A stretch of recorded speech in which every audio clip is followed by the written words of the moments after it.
क्या आपको पता है 2025 के अंदर भारत में कितनी एयरलाइन कंपनियां काम कर रही हैं? कौन सी सबसे बड़ी और कौन सी सबसे सस्ती है? अगर आप ट्रैवल करते हैं या आपको एविएशन में इंटरेस्ट है तो ये वीडियो सिर्फ आपके लिए। तो चलिए सबसे पहले बात करते हैं टॉप एक्टिव एयरलाइंस कंपनियों के बारे में जो आज भारत के अंदर सर्विस प्रोवाइड करा रही हैं। सबसे पहले नंबर पे आती है हमारी इंडिगो। जी हाँ, भारत की सबसे बड़ी एयरलाइन है और ये budget friendly punctual time on time पे ये पहुंचाती है सर्विसेज को। और दूसरी बात, इसका जो रूट है वो डोमेस्टिक एंड इंटरनेशनल दोनों के लिए है। दूसरे नंबर पे आती है एयर इंडिया। जी हाँ, पहले ये गवर्नमेंट के अंडर आती थी लेकिन अब ये टाटा ग्रुप के पास आ चुकी है। और दूसरी सबसे बड़ी बात, ये भाई इंटरनेशनल रूट का सबसे बड़ा नेटवर्क है। जी हाँ, मतलब इंटरनेशनल मतलब जो ज़्यादातर हमारे देश हैं उनमें आने जाने का सबसे बड़ा जो काम है वो एयर इंडिया का ही है।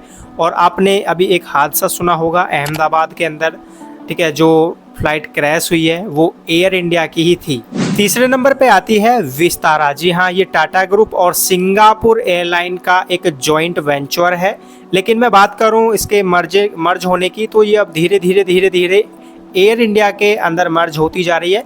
और ये जो सर्विस है ये प्रीमियम सर्विस के लिए जानी जाती है, मतलब ये जो लाइन है ये प्रीमियम सर्विस के लिए सबसे ज़्यादा फेमस है। चौथे नंबर पे आती है एयर इंडियन एक्सप्रेस। जी हाँ, सबसे लो एयरलाइन यानी कि सबसे लो कॉस्ट एयरलाइन की मैं बात करूँ तो वो है एयर इंडियन एक्सप्रेस। अगर मैं इसकी विशेषता की बात करूं तो गल्फ कंट्रीज के लिए काफी ज्यादा ये पॉपुलर है। और अब ये एयर एशिया इंडिया के साथ क्या है मर्ज हो रही है। अगर मैं पांचवी एयरलाइन की बात करूं तो एयर एशिया इंडिया। जी हाँ, अगर मैं इसकी बात करूं तो टाटा ग्रुप की सबसे बजट एयरलाइन है। और अब ये भी मर्ज होकर एयर इंडियन एक्सप्रेस की हिस्सेदारी में आ चुकी है। और मैं छठी एयरलाइन की बात करूं तो ये है हमारी स्पाइसी जेट। और सातवीं एयरलाइन की बात करूं तो आकाशा एयरलाइन है। यह 2022 के अंदर लॉन्च हुई थी और ये एयर इको फ्रेंडली एयरक्राफ्ट का इस्तेमाल करती है। आठवीं एयरलाइन की बात करें जो कि इस वीडियो की लास्ट और भारत की